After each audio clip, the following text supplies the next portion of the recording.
At 10 years, who's still in the game saying, I spent a decade of my life every single day with not 1 ounce of reward, and I'm gonna keep doing this? And then I read the story about a man named Mel, who was a treasure hunter. Mel Fisher is his name. And in July of 1985, he found this Spanish galleon, and in it was $500 million in gold. And this man pursued it, though, for 16 years. Now, I want you to just stop for a second and think about what this is like. He had an idea that he thought he knew where the ship was. There was no guarantee, there was no map, there was no anything.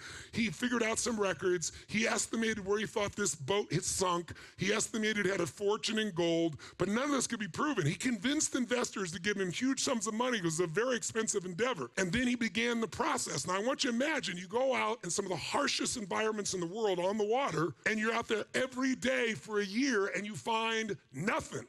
Nada, squat, zip, nothing, not even a trace of a gold piece or a boat. And at the end of the year, you now spend a year of your life with no rewards whatsoever, and you have to go back to the investors and convince them to give you more money. And somehow you pull it off because you have that much certainty and passion internally. And you spend a second year getting nothing. And on the third year, you do it again, and now people don't believe you anymore. And on the fourth year, you pull off the money, and your own son dies, and a member in a huge, intense storm. How many people would go 2 years even with no rewards and play full out and convince others to do the same? 5 years.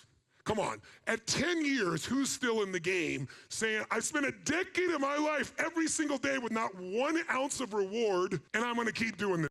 There's some unbelievable power for those that will persist. If you and I are gonna get new results, we only do that if we take new actions. And we only take new actions if we have new beliefs.